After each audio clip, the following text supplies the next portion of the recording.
కాంగ్రెస్ వ్యవహారం వేరు, రేవంత్ కాంగ్రెస్ వ్యవహారం వేరు అనేటువంటి ఒక ప్రచారం ఉంది. నిజంగా ఆ తేడా ఒక పార్టీలో పుట్టి పెరిగినటువంటి వ్యక్తిగా మీరు అంగీకరిస్తారా? అంటే రేవంత్ కాంగ్రెస్ అనే మాట ఎక్కడొస్తుంది ఇక్కడ?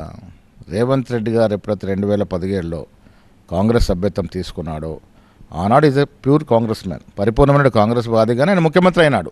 ఇంకా రేవంత్ కాంగ్రెస్, మహేష్ కాంగ్రెస్, ఉత్తమ్ రెడ్డి కాంగ్రెస్ అనేది మాటే ఉండదు ఇక్కడ.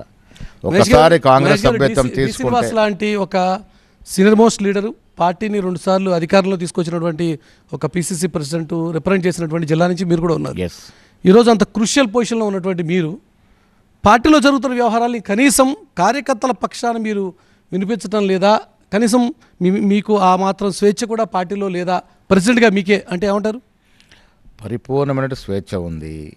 నేను పీసీ అధ్యక్షుడు 3 నెలలు, మన 6 తారీఖుకి అన్ని చక్కబెడతా ఉన్నాము. ఓఎస్ఎస్ ఫర్టిలిటీలో టెస్ట్, ట్రీట్మెంట్స్, థెరపీస్ అన్ని scientifically design in the good hands of science. Mummy daddy అవ్వాలంటే ఓఎస్ఎస్ కి కాల్ చేయండి. ఎక్కడ ఎవరు జోక్యం చేసినా సలహాలు, సూచనల వరకే తీసుకుంటాము.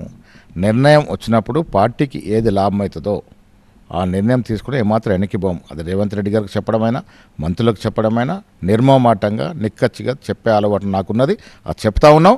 దానివల్లే పార్టీని, ప్రభుత్వాన్ని ఒక జోడెద్దులాగా ముందుకు తీసుకుపోగలం. వ్యక్తిగత జీవితాల్లోకి చొరబడి వ్యక్తిగతమైనటువంటి కామెంట్స్ చేసిన కొండా సురేఖ లాంటి మంత్రి మీద కూడా పార్టీ పరమైనటువంటి చర్యలు కానీ, కమెంట్స్ కానీ లోపించటం, ఇది మీ స్వేచ్ఛకి సంకేతమా కాదా అంటే ఏమంటారు? సురేఖ విషయానికి వచ్చినప్పుడు లోతుగా ఆలోచించాలి. సురేఖ ఆ రకంగా మాట్లాడడం తప్పు. తక్షణమే వెనక్కి తీసుకోవాలని అర్ధరాత్రి పూట ఆవిడని నిద్రలేపి చెప్పింది నేను. తెల్లారి ఆవిడ ప్రెస్ పెట్టి ఆ మాటలు వెనక్కి తీసుకున్నట్టు సందర్భం.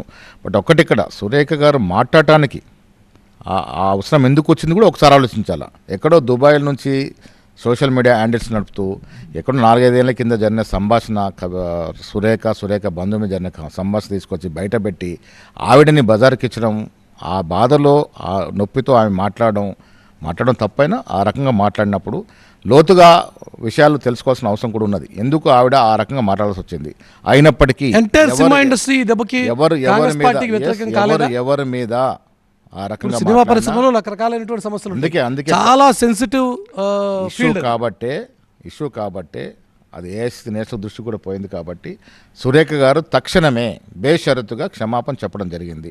నేను కూడా క్రమశిక్షణ చర్యలు ఎందుకు లోపించాయి ఉండవా పార్టీ పరంగా? ఆ క్రమశిక్షణ తీసుకునే ముందు టోటల్ ఎపిసోడ్ను స్టడీ చేయాల్సిన అవసరం ఉంది.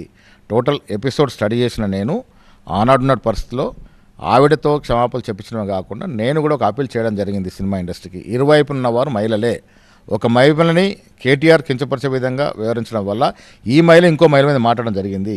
సో ఈ ఎపిసోడ్ని 2 మహిళలుగా చూసి దీన్ని మన్నించాల్సి కోరినప్పుడు సినిమా ఇండస్ట్రీ కూడా శాంతించింది. ఆ పరిస్థితిని అర్థం చేసుకుంది. సరే, వాళ్ళు కోర్టుకు పోయినారు, వాళ్ళకి హక్కు ఉంది, కోర్టుకు పోయినారు. కోర్టులో కేసు పెండింగ్లో ఉంది.